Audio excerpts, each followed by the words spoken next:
Coffee with Coach Douglas. Coach Douglas. Hey, Martin, how are you? Doing good. Good. It is feeling like fall. We got sweatshirt and shorts weather on today. It's awesome. I mean, we're coming up, I don't know, mid-September now. I guess the Ides of September, as you'd say. And Game 3 rolling in, so really looking forward to this weekend's game. And again, it's starting to feel like fall weather. I mean, yesterday's practice, Wednesday practice was awesome. The weather was tremendous. We're doing this a day early because of travel on Friday. We don't want to have to do a Zoom on this. It's not quite the same if we don't have a salty dog coffee in our hands. So true that. It is getting football weather, and it's time for some good coffee. Absolutely, absolutely. You know, you guys going down to Brownwood, Texas to take on Howard Payne for the first time ever. Yeah. I mean, we could jump into Howard Payne right now. Let's talk about them. Sure. I know they're 2-0 on the season. Yeah. They went to Oregon and won there, and then they beat Saginaw last week 42-7, 42-7, yeah, something like that. Mm-hmm. Kind of took it in the second half. Yeah. You know, talk about your opponent coming up this week. Man, they're dynamic. I mean, I've watched a lot more on defense than I have on offense. They look really similar to us on both sides of the ball. Spread offenses going to be in 11 and 10 personnel, so 3 wide receivers, 4 wide receivers, throwing the ball a decent amount. Defensively, they almost run a mirror of what we run. They run it a little differently than we do, but definitely a lot of similarities on both the offensive and defensive side. They are very athletic defensively. I don't know that I've seen as energetic, as hard playing, and just movement all over like I see with the defensive line from Howard Payne. We've worked really hard the last 2 days to try to mimic that. The great thing is our defense can replicate their defense in a lot of ways, but I don't know if you can replicate the speed and the tenacity that we see with their defensive line. So we've definitely got our hands full when it comes Saturday afternoon at 1 o'clock in Brownwood at Gordon Woods Stadium, but I really like our opportunities. I see some things that we're strong at that we can take advantage of. We'll see if that comes to fruition. I'm sure they're going to change their game plan a little bit. So it's always that little chess match of what do we have planned, what are they going to do, how do we react, and then how do they react. And so it's just that back and forth that you're going to see on both sides of the ball. I'm sure they'll do some things differently based on what we're doing defensively as well, but they're very athletic all the way across the board, and they come out of one of the toughest conferences in Division III in the nation, in the American Southwest. I mean, that's a team last year that went third in that conference, and people say, third, if you're not winning, you're losing type of deal. Man, if you're third in American Southwest in the AAC, you're the real deal. And so this is a legit top 40 program, just like last week with Belhaven, maybe even scraping that top 25 like Belhaven. I mean, I think Howard Payne is definitely going to make a run for the American Southwest Conference championship again this year. We'll see at the end of the day. They started off really strong at George Fox. Not a high-scoring game, but to travel and have to go all the way to Salem, Oregon, and play a game, and then turn around and play Sagoo at home, which Southwest Assembly's got has always been very athletic. We know that firsthand, playing them the last 3 years. They're a very strong team, very dynamic. Who you got with you today, Coach? Absolutely, Coach yeah. Goldman. Welcome to Coffee with Coach Douglas. Kyle. Happy to be here. Introduce yourself. Tell the people what you coach and where you're from. I'm Coach Goldman. I coach linebackers, and I'm from Los Angeles, California. Yeah. All right. Well, what's your take on Howard Payne coming up? I mean, like Coach Douglas said, they're super similar to us. So, speaking from the defensive side of the ball, we've been able to replicate their offense just with our scouts and stuff like that. It's a lot of similar stuff that we run, a lot of inside zone, a lot of quick game. I think it works a little bit more to our favor than the Belhaven game, just because we're not so used to seeing that really heavy sets of like 23 personnel, stuff like that. We're better fit for 11 personnel kind of stuff, throwing the ball around the yard. So I think it'll be a good game for us. Awesome. Speaking of the Belhaven game, started a house of fire, 9-0 right off the bat. Impressive, offensive and defensive. Yeah. And then Belhaven kind of settled in and made it a harder ball game. Yeah. So just talk a little bit about our start and how we kind of ended up. Well, 2 games in a row, Carson Douglas just lighting it up. He had a great game, over 100 yards receiving, 4 receptions, 2 touchdowns. Just went off and just kind of piggybacked right into what he did against Grinnell. But the whole wide receiver unit played really well. Reggie Brown had a great game. Cliff Washington had a big catch down there, backed up in our own end zone. We got locked up in man cover. You kind of expect that. I mean, they played man cover most of the day, but when you're backed up on your one, basically after a not so glamorous quarterback sneak on first down that yields you very little, you kind of say your Hail Marys and then you throw it up there and see what happens, and Cliff comes down with it. Unfortunately, he lands on his shoulder and he injures himself. So, we're hoping that things will go well for him on his recovery. But the receiver corps did a really nice job. Brady Miller came back, sophomore experience for second game to start. Really did a nice job throwing the ball off a couple times, but when you throw it as many times as we did Saturday, you're going to have a couple of those. The good thing is we haven't thrown any interceptions yet, and hopefully we can continue that. That's huge. If you're going to throw it around that much, you can't throw a bunch of picks, and you're going to have some 3 and outs when you do that, but you can't have very many of them. And so I was very pleased with some of the things that we did offensively. Obviously, those have got to convert to more points. We can't just put 2 touchdowns on the board in games like that. But like you said, Belhaven settled in. They did what we expected them to. They packed the box. They tried to match big bodies on not quite as big bodies on our side of the ball. Our guys fought hard. Our guys did what we asked them to do. Yes, were there some breakdowns here or there? Did we miss some tackles? Absolutely. But we knew it was going to be a little bit of a game of attrition where we just had to go in there and continue to throw our bodies in there and try to neutralize gaps and make sound tackles.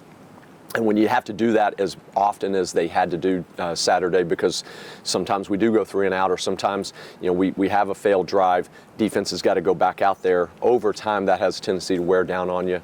We have to continue to develop our roster on both sides of the ball with size and strength, but that type of game is a tough one for us because we've got to throw some smaller bodies against bigger bodies. And again, our guys, I thought they fought really, really hard, really well. It's funny to say, a pro formation, I formation, 21, 22 personnel team is kind of an aberration these days. You don't see it very often. You see the 10 personnel, the 11 personnel like we're going to see this weekend. You don't see that 22 and 21P, and so now that becomes the challenge to be able to adapt back to that. And so obviously we knew that going in that was going to be a challenge. But again, our guys fought hard. I felt like we had a really strong game plan. Guys for the most part, did what we asked them to do. And over time, they had a tendency to wear us out a little bit. Well, I'm looking here at some of the stats from the SAGU Howard Payne game last week, and they used 3 quarterbacks. Tucker Bridwell. 11 for 22 for 161 yards, and then they had Landon McKinney come in later for 17. He had 8 for 17 for 88 yards, and another one he threw 1 pass and it was completed. So sure. It's kind of like we've got Brady, we've got Eli, we've got Cam Turner, and they've all been dynamic in their performances. Yeah. Coach Golden, talk a little bit about these quarterbacks you're going to face. Yeah. Definitely a lot different from what we just saw. That was a quarterback who was pretty dang good and was more than happy to run the ball. Yeah. These guys are a little bit different, a little bit more like to hang out in the pocket. But I mean, if you sit back and give them time, they'll dot you up. So you just got to get after them. Got to get after them with good pass rush and heavy pressure. Yeah. Well, they came up with 163 yards rushing against Saggart last week. Yeah. I mean, obviously they've got some running backs that can tote the ball. What can you do to stop that? The biggest thing is we've got to be sound. As Coach said, we've got to get pressure on the quarterback when he's back to throw. We have to stay and fit our gaps. It's going to be one of those things where I imagine they're going to probably try to throw it to open up the run, much like we will probably do as well. And so we can't get to the point where we're always just bailing out on pass every snap. We've got to be able to react on the run. We've got to fit gaps. We can't be over aggressive and over pursue and allow backside cuts. I mean, that's kind of the hallmark big play opportunity for inside zone teams, is to get everybody to wash one side and let's bend that thing back and bang it out the backside and see if we can't pick up 15, 20 yards at a clip. We can't allow those big plays. Make them, just like they're going to say the same thing about us, make us drive the field with 8, 10, 12, 14 play drives and hopefully make a mistake. Put the ball on the ground, go -1 on first down and out 2nd and 11, or throw an interception. We want to try to limit those opportunities. If we can hit some big plays, if they can hit some big plays, it'll be success for either side. So we obviously defensively have to limit big plays, can't allow those, and then same thing for us. We've got to hit a few big plays as well. Talk a little bit about the defense and what you guys are going to have. Who's stepping up right now for you, and who's really coming on strong in these last couple of games that you expect will make a difference in this upcoming game? I would say Austin Swaim is a big name that's played a lot of minutes that we weren't necessarily expecting. We were expecting him to be like a rotational guy. He's a middle linebacker, but Brady Cook, our other middle linebacker, got injured, so now he's been stepping up, relieving Michael Wingo, getting him some rest, and he's been doing a really good job doing that. I know you had an interception last week, right? Right off the bat. Yeah, that was Will Litton. Will is Litton. stepping up. Will's a great player. Lighting up. That's right. That's right. Okay, got it. Yeah, Will's a player that I recruited out of Quitman, just down the road, not even barely an hour away. We were really excited to be able to get him 2 years ago as a recruit. A guy that played linebacker and quarterback, played injured his entire senior year in high school, and so we were really enthused to get him. Obviously, he came in and played more and more last year for us, but we knew coming into the spring we were kind of centering our defense around him and his abilities and his ability to have range, be able to cover space, but then be able to be dynamic, run downhill, and be super aggressive on making tackles. And so he's just going to continue to get better. I mean, he's just into his sophomore year. He's got a limited volume of playing time from last year. So you're just going to see him continue to improve and improve and improve. And the great thing about it, he's super smart. He's all in the books. We don't have to worry about him going to class or worry about his grades.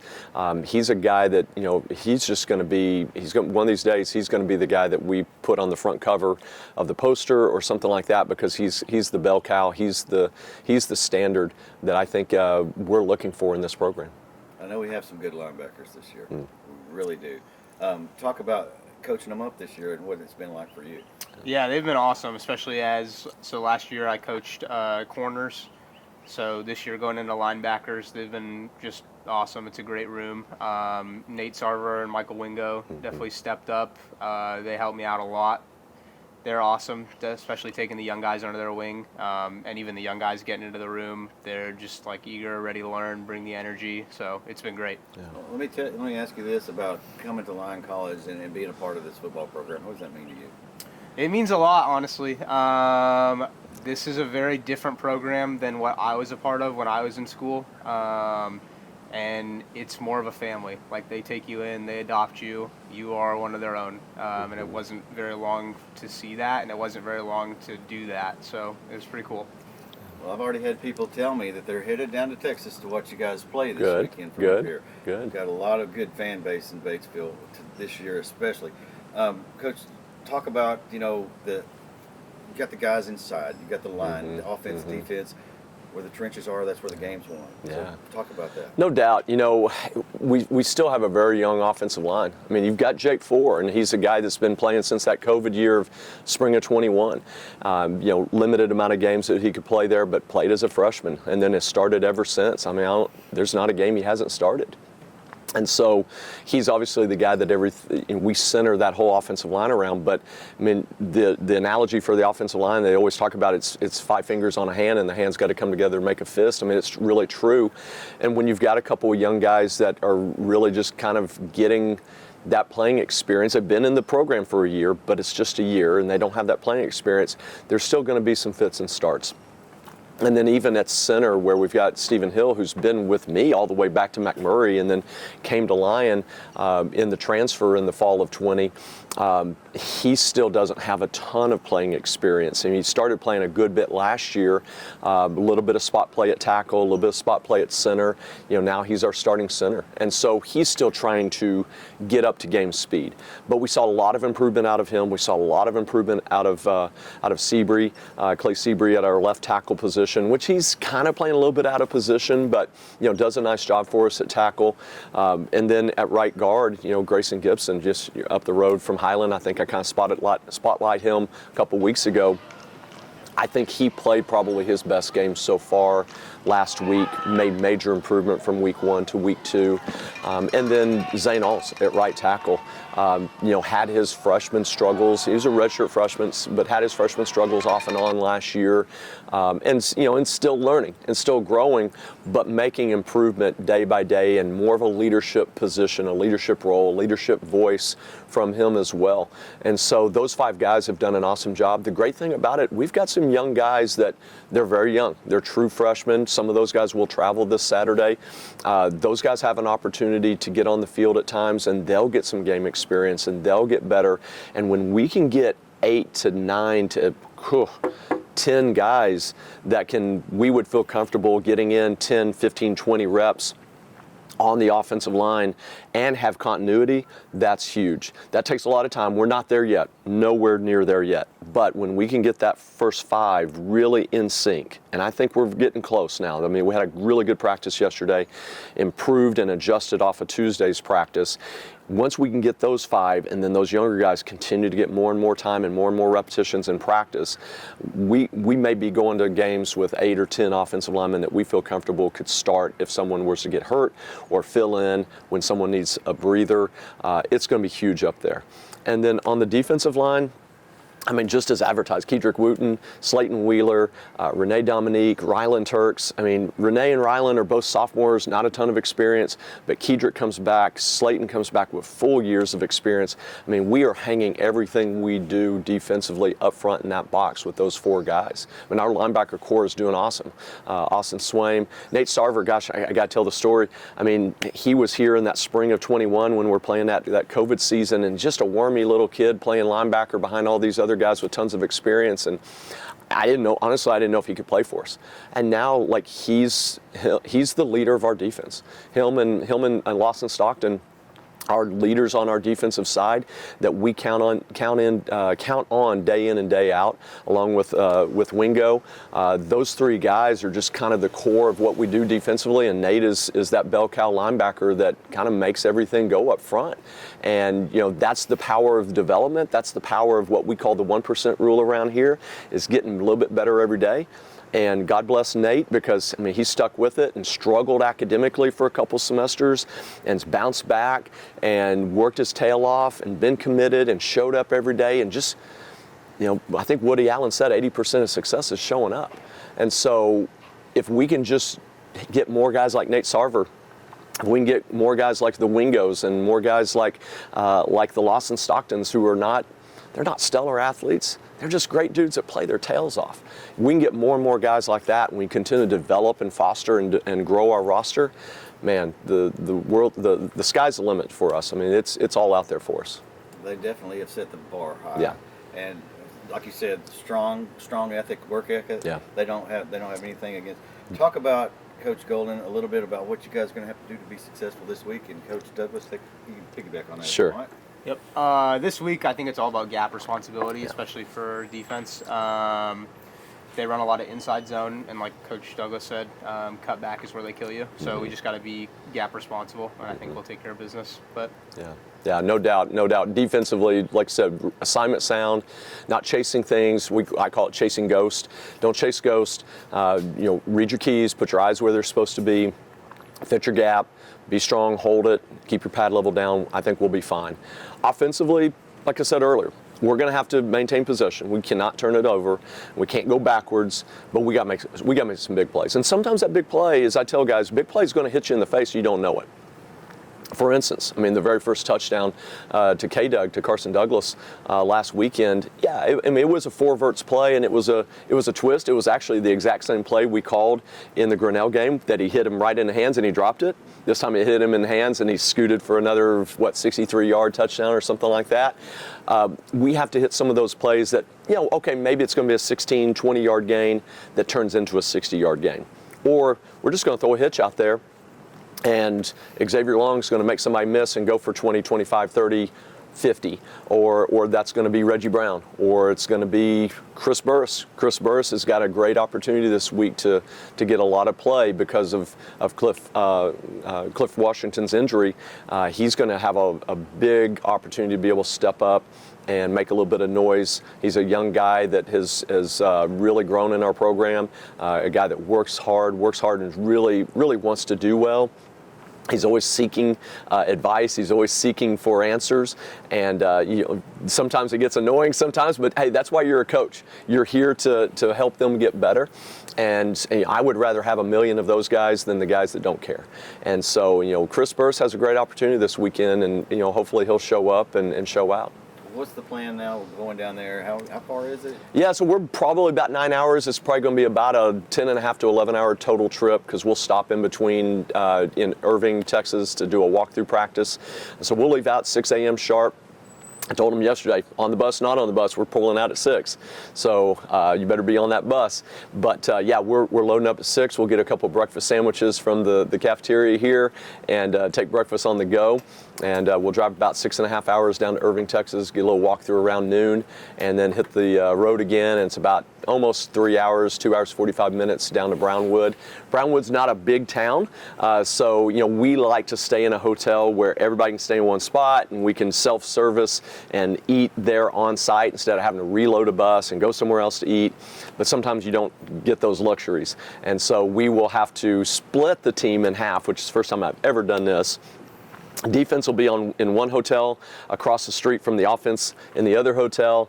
We're going to have to do 2 separate night meetings instead of one night meeting that we always do. We have what we call Friday Focus, and I have some cartoons and some videos and some PowerPoints and things like that I show the guys. They get really bored of it. I imagine by the time we get to game 8 or game 9, some of the guys that have, like a Nate Sarver has been around forever, he gets really bored with it, I'm sure. But they understand the importance of it.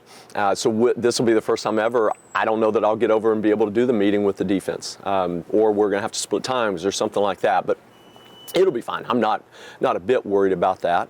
And we'll have a Friday night meal and put the guys to bed at 10 o'clock and make sure they're all tucked in and and read them a bedtime story and all that stuff. And then we're getting up in the morning, getting some breakfast, and then heading out about, about 11 o'clock or 11:15, something like that, heading over to the stadium. It's only about 15 minutes away from where we're staying. And they play at the high school at Gordon Woods Stadium, and Gordon Woods, pretty famous coach in Texas. So I recognized that name pretty quick when I saw the name on the stadium. But it's going to be a fun atmosphere. 1 o'clock kick, and I've been checking Weather Channel all week because I figured we're probably going to be in the mid or high 90s, but they're talking 80, 82 for a high. Little chance of rain in the morning, but I think by 1 o'clock we should be good. So should be a great atmosphere. Love the opportunity that we have, and I love the opportunity that we have with Coach Goldman. We didn't dive too much into his story, but we just hired Coach Goldman. What are we going on? 8 months ago, 7 months ago, something like that. Yeah, tell us a little bit real quick. Yeah, so we were searching for someone to replace Coach, a couple of coaches on our staff, and Coach Goldman had applied, and didn't have a ton of experience, but I knew a coach who had coached him. And in this profession, that's a lot. That goes a long way. When someone will vouch for you and say, hey, this is a great dude, this is a guy who works hard, this is a guy who's smart, those are the 3 things I'm looking for. Football acumen, that's fantastic. I've seen a lot of guys over the years that can X and O with anybody, but character, I wouldn't trust them. I wouldn't want them having my back in the backstreet alley. Right? I want a guy who's smart. I want a guy who's going to work hard. I want a guy who's going to be disciplined and diligent, and a guy that cares about players, a guy that's going to communicate and is going to be intentional and bring guys in and make relationships. And so when I find guys like that and guys that are sharp and are going to work hard, we want to give them opportunities. And so Kyle came in as I call them interns, the part-time, whatever they're called, but don't get a lot of pay, get some housing, and we had a late departure on our staff in a full-time position, and Kyle didn't play linebacker. I mean, played DB in high school and played running back in college, and so to move him to the linebacker position was a little bit of a leap of faith, but in the short time that Kyle was with us, just his discipline and his intelligence in doing the things that we asked him to do put him in a position for us to say, hey, this is a guy we can trust. This is a guy that I think is going to be a great fit for our programs. I mean, day one, he jumped into the recruiting and got after it. We got to have recruiters. And so I didn't feel like I was rolling the dice. I felt like I was taking the easy way out, to be honest, because we had a gem, we had a star in the making that I could promote to a full-time position. And so we provided that to Kyle, and Kyle's just run with it. And I knew Kyle would be a perfect fit when we lost Coach Lieb, who was our operations coordinator. Operations is a big detailed mess now.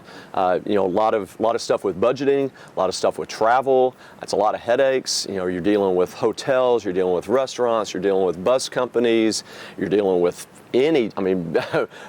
people making travel bags and capes for us, and just trying to get invoices. It's a pain, and it's something that if I can get off of my plate and get off of my desk and give to someone else that can focus on that, and that be their one operational duty that is pretty broad, that gives me time to be able to relate and connect to our players and be able to be on both sides of the ball a little bit. And so having Kyle to be able to do that has been tremendous. And so, we're just really blessed to have him. And, he's going to continue to grow and get better as a coach every day as well. Well, Coach Goldman, we are pleased that you're here and happy that you're on board with us, and one of the best coaches that we've had up here in a long time. Anything else you guys want to add before we go down to Brownsville? You got anything? Thanks for having me. Thanks for being here. Well, every week we want to, especially our new coaches, we want to get them in. So we had Harry last week. We had Bryson the week before that. We'll continue to do that, and then get some of our older hands. I don't know, Coach Lawhorn, when we bring him in, he's kind of old/new, but we'll have all the coaches, and we'll start getting some players in, and one of these days we'll get my wife in here. Oh, that'd be cool. Yeah, no, I keep threatening her she'll be on here because she'll talk. Oh yeah, no. And every good coach has a great wife, exactly. Has a great supporter, and I know Emma, who is Kyle's significant other, and my wife have talked a little bit, and both of these ladies have got thrown into this football thing. The difference is Michelle's done it for a quarter century, and Emma's just now breaking into it. So there's even some mentoring being able to happen on that side of things, which I think is critical, because it's really hard to do this and do this well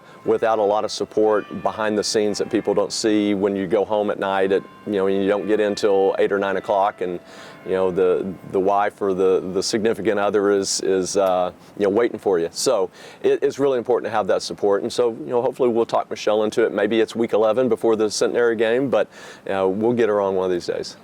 I've been thinking, we might have just to do a wife's coaches show. I would go for that. I would go for that. Would be cool.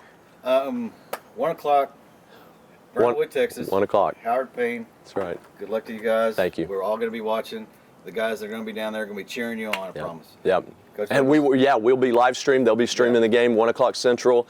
We've sent that to all the parents. If anybody asks, definitely Coach, myself or Martin here can get y'all the link for that. So we would love for you to tune in, and then we will be back at home a week afterwards. We won't say who because we don't focus on the next one, but we'll be back at home. I'm really looking forward to that game because that's an old rivalry for me. So yeah, we got a couple exciting weeks coming up for sure. Well, thanks for your time today, Coach Douglas. And Kyle, thanks for showing up. We appreciate you. Thank you. Go Scots. Go Scots. Go Scots.